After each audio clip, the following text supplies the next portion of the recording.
Welcome to Chronosphere Fiction. This is your pilot of the Chronosphere, Daniel French. Today we travel back to Esthelring to catch up with Gafgarn, the eternally unfurnished, and his crew. We're going to pick up where Sick Lillith set off that huge explosion. Please tell your friends to subscribe to Chronosphere Fiction. Hopefully many others will enjoy the story as well. And now, Chapter 10 of Gafgarn, the Eternally Unfurnished, The Heist.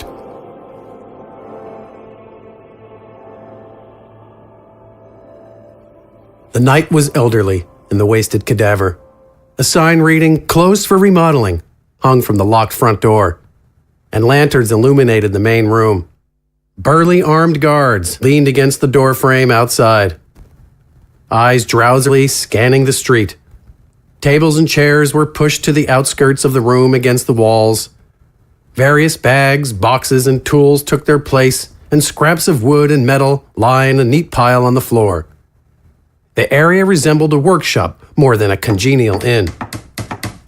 Wither wore an apron over his usual suit, stained with unknown oils and marked with a history of inventive workmanship. He knelt behind the bar, gently poking and prodding various planks and panels. Smoke from a short, stout pipe, carved into a wormy, toothy creature, threaded into the air above him. He reached up to the countertop, grabbed a tankard, and took a deep pull. Artag was similarly donned, sweeping the last of the detritus into the refuse pile. Professor, your ingenuity never ceases to amaze me. The work you've done is exquisite. It makes the adjustments you made last time little more than mule farts in the wind. I never regret to purchase from the good professor. Satisfied with the results of his prodding, Wither stood with a gleaming, smoky grin. "Such is the nature of the scholar and experimenter, old boy, ever improving upon designs and machinations. The Wasted Cadaver should suffice as a bastion of comfort and security for years to come indeed." I hope so. I've never once had to resort to your clever precautions, but tensions as they are in Esthelring, there's no doubt to their necessity. Thanks again for the discount as well. For a man with your refined quality, prices need not be exorbitant. Still, you paid for quality, and I guarantee there are none better in the kingdoms. The immediate need for the installation has me piqued, old boy. I dearly hope I'm present when the necessity arises. Artag noticed a panel in the floor in front of the bar, about twice as wide as his shoulders, floating just above the floor level at an angle facing the front door. I got one loose here, Professor. Indeed! Let me fix that for you, old boy. A slight adjustment, and it'll be right as rain. Wither stepped over to the panel and knelt. He pulled it up slightly and reached into the space below it with a tool like a wrench. After a few twists, he pushed the panel back down as if it were on a hinge. It clicked into place. He walked over it several times, then puffed with contentment. Your comrades have been gone for a long time. You wouldn't suppose they're in some sort of trouble, are they? Where Gafgarn goes, old boy, trouble is destined to follow. Suddenly the door burst open. Ilaeda stumbled in, followed by a haggard Harden, both with weapons in hand and sweat about their brows. Their breaths were heavy with the effort of flight. Harden made sure the door closed tight behind them, the guards outside looking sharply for any pursuers. "Sit down before you bring Cristobal the clawed self down on us," Harden cursed, punctuating his frustration with the sheathing of his blade. Ilaeda stuck her sword in a table. Artag reacted like he'd been hit, performing a dance, equal parts astonishment and dismay. See here, would you mind leaving your shoes outside? I don't want to deal with whatever you stepped in. "You should have let me go. He'd be gone, and that'd be the end of it." "You'd also be dead. Did you see that crowd?" "I can handle myself, Harden." "You're tough, but not that tough. The gangs could make Esthelring far less welcome for us hunters." "They could try." "And that girl he says he has. What will become of her? Another strumpet in Madam's employ?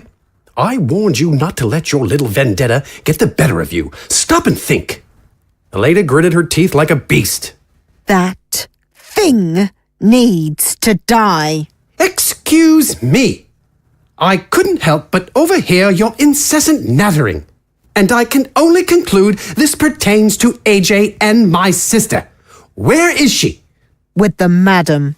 Then she's a dead woman. Hold there, Professor. You don't just go out and kill the madam. Never mind that she has an army of grifters between you and her, but let's not forget who allows the shadowy bits of Esthelring to operate in the first place. The royals. She's employed by one of them, the Duchess, in one of those castles up there.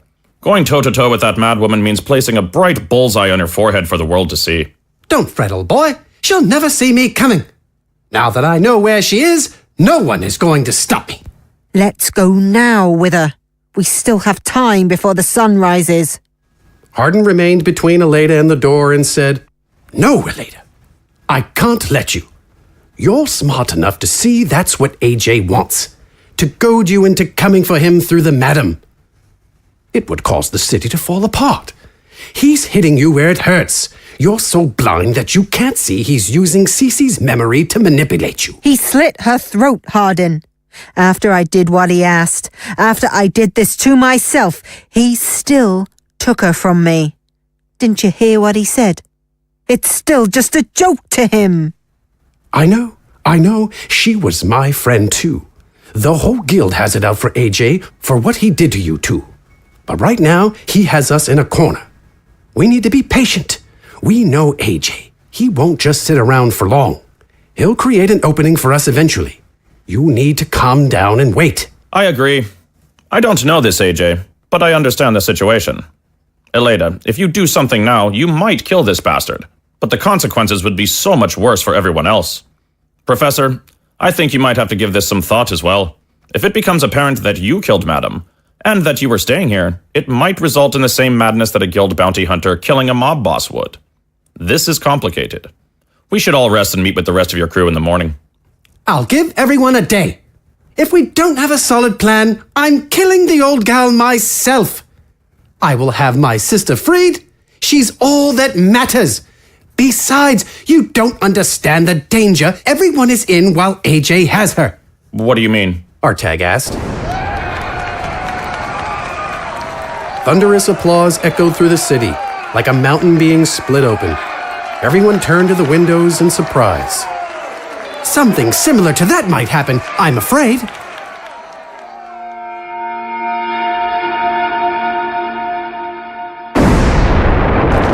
The cacophony and destruction were more than Gafgarn could have ever expected. He had seen walls topple from stones of catapults, heard their crumblings, but those were nothing compared to whatever this was. After the initial thunderclap, a cloud of dust and dirt filled the room like the flood from a dam. Candles and torches blew out, heralding the rock that pelted them like hail. It was as if the pathway ahead were the throat of an earthen beast, who with a roar vomited its stony contents violently outward. He coughed and hacked, and could hear nothing for a few moments but an irritating whine. A hand pulled him from the scruff of his cloak in the direction of the explosion. Gafgarn allowed himself to be drawn through the darkness, holding his hammer tightly while he focused on his footing amid rubble and collapsed earthen works. After climbing a ramp of dirt and stone, firelight revealed an opening. Beyond, it was apparent they were in the basement of a stone structure. Some wooden objects within, feeding bright flames. The collapse of the stone above revealed several stories, and a gaping hole through which Gafgarn could scarcely make out the silhouette of a tall, imposing structure in the waning dark. Windows were lit with lantern and torchlight, the shadows of figures limned within them. In the room, through the thick firelit dust, he could see the bodies of Madame's gangsters clad in spiky black, alongside the shiny armor and lion-emblazoned tabards of city guards. "That's a castle up there," Gafgarn explained. "We're on castle grounds." "Can't get anything past you, can I, big guy?" Faulks said. "Stay cool. Move quickly, before everyone in that keep is on top of us." "You snuck us into a castle, then let everyone in it know where we are." "Yes, and?" "You've killed us." "Especially if we sit around talking, right?" With all the dust, rubble, and dead, it was easy to miss the unharmed stacks of lockboxes lining the walls and toppled on the floor. The same lockboxes, carried by the strong-armed thugs collecting coin on the streets. Even with the annoying dust, Gafgarn grinned. Faulks agents organized a chain, passing the lockboxes back into the tunnel. What you so happy about, boss? Dorin asked. The madam. Sully said. Faulks is stealing the people's money back. This must be the Duchess's keep. Clever. Imadi said. Dangerous. She'll appreciate we're underground. Our grave's already dug, eh, Gaff? We're in it now. To arms, friends! Their forces muster! Into the room barreled gangsters and guard alike, leathers with spikes and breastplates bearing the crest of the lion. They came into the dust-choked chamber like blind specters, tripping over rubble and howling. Gafgarn took full advantage. He charged forward, butting his hammer into the gut of a thug. He savored the crack of ribs, then swung into the breastplate nearest him, crushing it inward. No chairs! No benches! No beds! He wound his arm around another's like a snake, breaking it in 2 places and causing its dagger to clatter harmlessly on the floor. Just a fight! An arrow zipped past his face. He followed its trajectory back to its bow. Already taut, a shaft ready. Gafgarn eyed a lockbox at his feet, wound up a mighty swing, and snapped it into the air. It hurled through the loose shaft into its sender's face. Oi, Gaff! Dorin said, lugging another box. Fire at will! Aha! Gafgarn laughed as he batted the box from the air, turning it into another deadly missile. As lines of the guerrillas continued passing lockboxes down the tunnel, Sully stood by them, loosing her own arrows into the dust. She aimed upward, where archers took their places on the ruined floors above.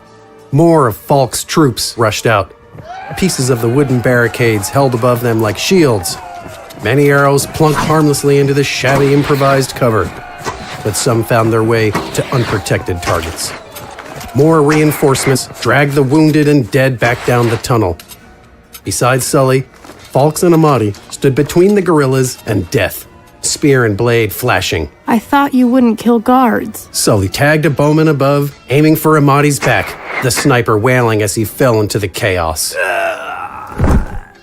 That was before. Those who allow injustice are themselves unjust. I'll cut them down same as the rest. Imadi slid a blade aside with her own before cutting into her attacker's belly. How quickly you changed your mind. If the good guards can be rotten at their core, why not the other way around? Why couldn't a criminal be a good person at heart? A poor jest. Trust a thief not to steal, a murderer not to kill? There is no former criminal, none good at heart. You harm others or you don't, and if you do, you're punished. Trusting the wicked to right their ways is negligent, so you mustn't. That's how you keep a society safe. Like Udoru, you mean? Like the Benai Fedwa? Yes, Yet you've killed many with so little effort. only those deserving. I wonder how many you and your Benai Fedwa could have helped instead of killed. There is little crime in Udoru because of the Benai Fondwa. The only prey are those who would harm others, and we're happy to hunt them. Injustice comes in many forms. Like what would you do to me if... If what? Do you folks gab this much all the time? Faulks grumbled, shoving his spear into a thug before dodging a guard's sword. He danced with his opponent for mere moments before tripping him as he advanced, then skewered his neck. Could we please focus on the task at hand? Sully loosed another arrow and asked, How much time?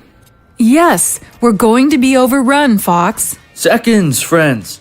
We've nearly taken all we need. Just hold the line. Where did all your forces come from? There weren't this many in that room. Not the only room we built, love. We have enough for the task at hand, but not for the fight, so stay focused. Gafgarn, I appreciate the enthusiasm, but we need the coin. Stop smashing people's faces in with them. Another lockbox soared through the air into a steel-clad chest, knocking its target into a breathless repose. Dorin and Gafgarn looked to Faulks, exuberance and glee upon their faces. Fine! Gafgarn grumbled, swinging into an unfortunate that crumbled into the ground. Another charged Gafgarn's back, a dagger in her hand. Dorin rushed to protect him, but tripped over a stone and thudded into the ground hard. Gafgarn step-sided the knife, wrapped a massive bicep around the stabbing arm, then slammed his head into the thug's face. She fell back, bloody and unconscious. Footing, Dorin! Axe, Gaff! Gafgarn moved just enough to prevent an axe from cleaving his face off his head.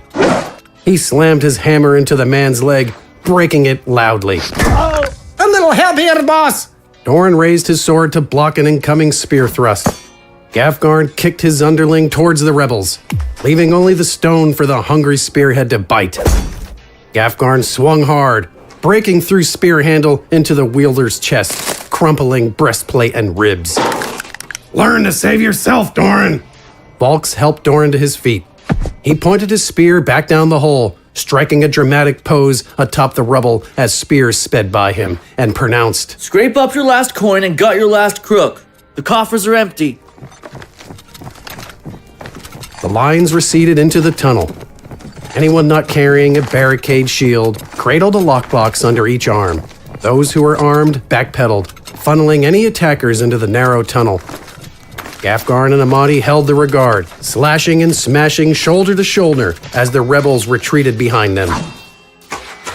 Sully took pot shots from between them. Dorin at her side with a bow he pilfered from the dead. Faulks fought amongst them, stabbing out with his spear as Gafgarn and Imadi gave him openings. The guards and gangsters edged slowly down the tunnel now, close enough to keep sight, but far enough to avoid hammer and blade. With our excitable chums finally finding themselves wanting, how about we beat it? How are we going to escape? He'll be right behind us. Come now.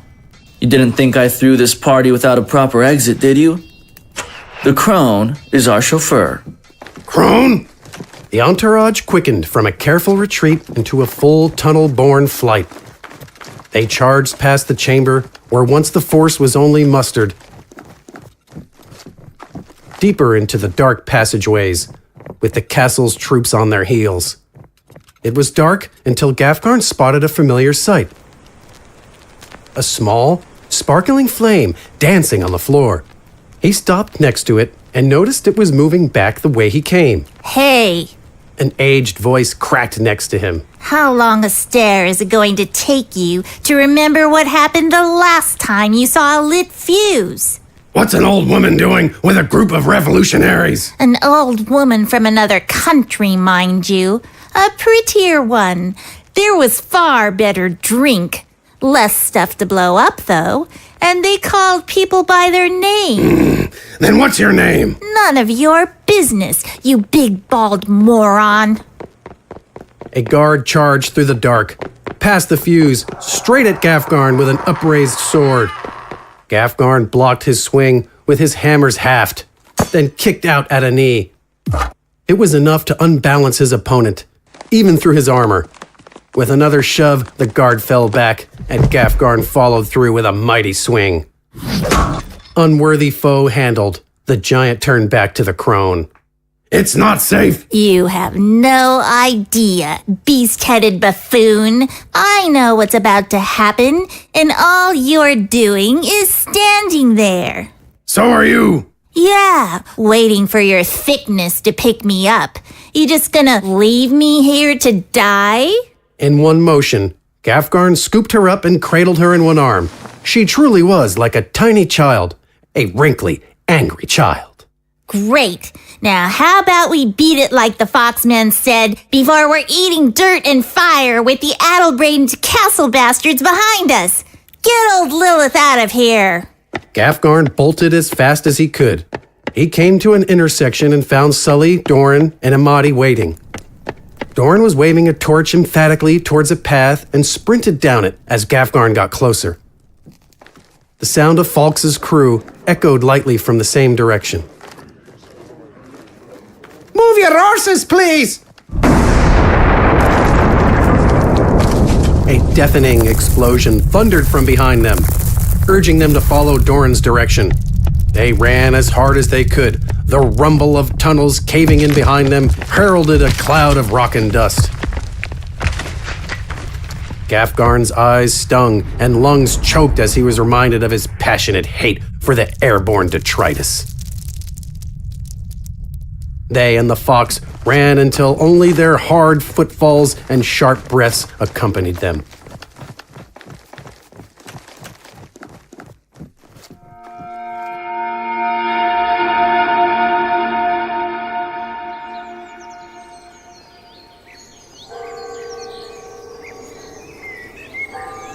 Deeper in the city, in the shadow of a hill, rested a red-roofed estate. Even in the dark hours of the early morning, most of its many windows flickered with candlelight. Guards in spiked leather roamed the small gardens within a walled enclosure. Torchlight illuminated blue and purple hearts painted on the visage of the building. Within, beyond the tinkling of glasses, giggling women, and rustling behind closed doors, Ursula fumed quietly in a luxurious bath. The door to her quarters opened and closed gingerly. She listened to the soft booted feet walk towards her until AJ revealed himself from behind a folding screen. "How's the girl?" She's comfortable. It's not a hair on her head touched. "As far as touching goes, I'm not worried about the hair on her head." If she worked for me, she'd be even safer. No one mistreats my girls. You could leave her with me. Cute little thing would roll a lot of coin into the above-ground operations. As fun as it might be to infuriate the good doctor with such a titillating tableau, the girl supposedly has a secret, and I intend to find out if it's true. Well, now, what's the secret? Can't spoil the fun, madam. But if it's true, she's set to overturn more than just a mattress. Shame. Well, a deal's a deal. I'll keep her safe. You get me the wolf. Using that hat of yours worked. Brought him right to us. It's just unfortunate that sad excuse for an assassin showed up. And the guard. Money didn't speak loud enough for the captain, huh? He won't be speaking at all soon enough. And he's never betrayed me before, and he never will again. I'll hang him from Neshua's arms in a church square. I'll show him. Well, he followed someone's directions. That must be frustrating. She gave him a look that nearly froze the water she was in. I'm pretty sure I know who. The Walking Dead that robbed us after the ambush on Gafgarn, the Faulks. Yeah, they've stolen from us before. Just annoying, but now I'll find every last one of them if I have to burn down the city to do it. Come now, madam. Your Duchess might not like that. You can't squeeze too hard. Cousin to King Esthel, she could squeeze much harder than you. They invaded her keep. Some of that coin was hers. I have a feeling she'll be happy to let me do as I please, so... And Gafgarn? He was with them. Do you know, I think I'll be skinning the fox and the wolf at one time. What's your angle, clown? This can't be just about the girl. Vengeance is a wonderful thing to behold, madam. Giving you the opportunity is my pleasure.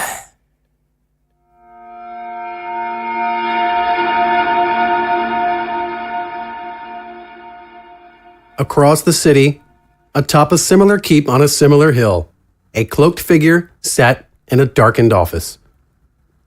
The first rays of the new day's sunrise tickled at the edges of the gloom. The door, carved with lion inlays, opened, allowing the light of a single candle to enter. A bearded man in eloquent blue robes threaded with gold came, candlelight gleaming off his many jeweled rings. He saw the cloaked figure and quickly shut the door behind him. You called? She purred, flipping her hood back to reveal red curly locks. Vangie, I may have use of your services once more, and you shall refer to me as Lord. Is that understood? Fine. So who can I kill for you, my lord? First, what did you discover? Is the one who killed the Baron in Esthelring. The wolf is here, just as the missive said.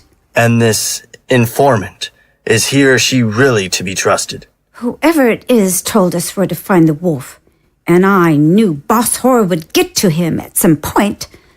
Her weakness is in town. She's bound to make mistakes you can take advantage of. Trust him or not, things are working out in your favor. What about the rumors that some jester, wanted for the murder of Hausto's first tentacle, really killed the bulging Baron? Captain Tedda's reports pointed to him. Do the words of some washed-up captain at the edge of the kingdom matter? It's clear no one saw the Baron's killer, and you have this foreigner that just happened to be in Hausto at the same time? How could anyone get to the Baron? He was a fat bastard, but he was tough. A war hero, if you'd believe King Estel. This Gafgarn killed Smidgen, the bandit king. Word on the street is he might even be the barbarian from the east uniting the clans. That's ludicrous. Why would he be here? Killed a bandit king? Killed a baron? Now he's in Esthelring, the seat of the southernmost kingdom, on the same night your cousin's keep is assaulted by the Faulks. Oh, what could he be after, my lord? Fine. There's enough proof that the king could believe the foreigner was responsible, even that he's here to cause unrest. If I could deliver him to the king, I might get the opening I need. And if Ursula crosses the lines, I think she will, your enemies might just destroy each other. What do you mean? The wolf was with the fox during the attack. He was seen with a Hunters Guild member yesterday, even visiting the guild post with her. Ilaeda the hawk, I think. The madam is already going to tear through the city to bring the resistance down. You know the Duchess will approve it, but I wouldn't be surprised to see her cross the guild as well. She'll have to go through Ilaeda to get Gafgarn, right? The fox, the wolf, the hawk, the madam, and the lion. This is going to get messy, but yes, it's the best chance I have. I'll consort with the king, get him on my side. That means you can't kill the mountain savage until I tell you. And the fox? Surely he's a problem. Not mine. Not yet. We'll take him out at the right time, after we let him kill the king.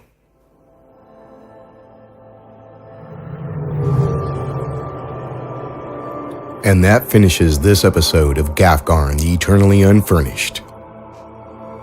Written by Jeremiah French. Your narrator, Gafgarn, Dorin, Wither, Harden, and the sinister Albino Jester are voice acted by Mike Bethel. Warren Clark is Artag. Julia Eve is Ilaeda. Zachary James Macias is Faulks. Dr. Michelle Booz is Sully. Deborah Cristobal is Imadi and Sick Lillith. Sarah Golding is Ursula, the Madam. Cindy Stevens is Vangie the Assassin. And our writer, Jeremiah French, steps in for his first voice acting role in Gafgarn as the Duke, obviously wearing his helmet. Production, sound design, and music is Daniel French. I'm going to be remastering episodes of Gafgarn the Eternally Unfurnished and releasing them as volumes. Volume 1 will be episodes 1 through 3. Volume 2 will be 4 through 6, and so on like that. Get ready, it's going to sound better than ever. Stay subscribed to Chronosphere Fiction for more Gafgarn the Eternally Unfurnished. Daniel Dread, Aussie, Generation Z, and Agapantha. Until next time, keep your cosmos clean.